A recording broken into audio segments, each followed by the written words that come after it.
Did you know that Rick Perry was the strongest advocate for the Trans-Texas Corridor? And when local Texas residents said they did not want a globalist superhighway in their backyard, he threatened to seize their private property under eminent domain. Here in Texas, we know what's going on. Our governor has been in cahoots with Sintra, which is a Spanish company, to build this highway for years and years.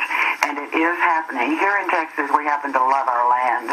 And they are going to start eminent domain proceedings very soon now to take 500,000 acres of the best farmland on earth, not to mention disrupting the cities across our state. This is very real, and America had better wake up. And as far as having Mexican trucks coming into our country, we should be scared to death because this is just the beginning. There is no will in Washington to close this border.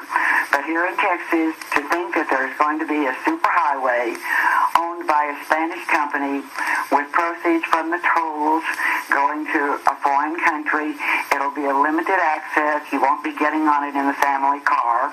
It'll be mostly for commerce from Mexico. And it's happening, and for you to just say that isn't going to happen, our Governor Perry is a protege of the president.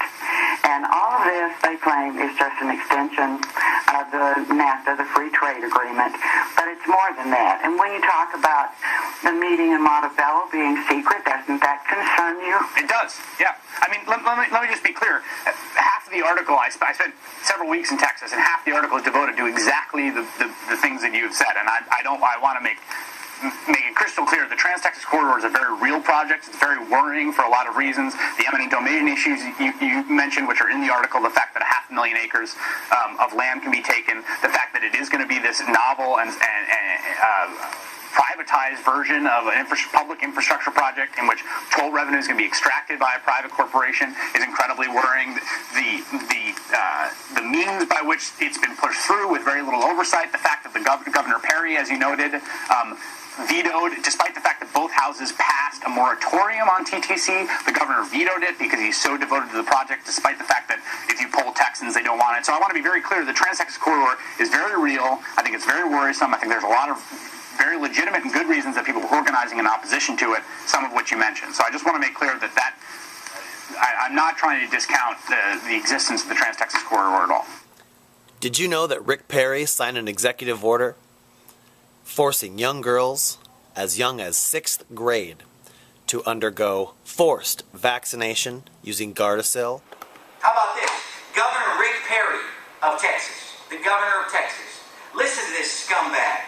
Key lawmakers from Governor Rick Perry's own Republican Party on Monday called on him to rescind his executive order making Texas the first state to require 6th grade girls to be vaccinated against an STD that causes cervical cancer. Rick Perry bypassed the Congress of Texas, bypassed the legislature, and just made an executive order like as if he's some kind of a dictator just dictating law without the people's consent. He said, I am dictating that every 6th grader must get vaccinated against an STD by September school year start. Did you know that Rick Perry was Al Gore's chief of staff in Texas for his presidential campaign? Al Gore.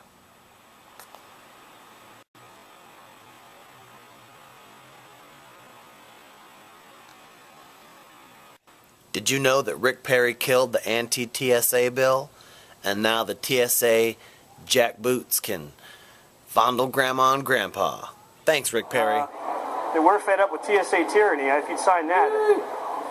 So I'm just wondering what your intent is on bringing the TSA legislation in the special session. They're not going to have it.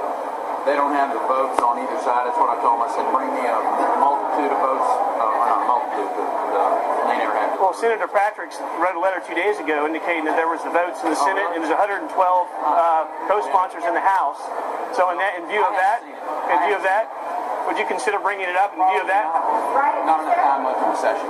Okay. Yeah. We appreciate you taking leadership with the Department of Justice threatening our states. That's the Thank you. Appreciate it. Yes, sir. Over here. All right.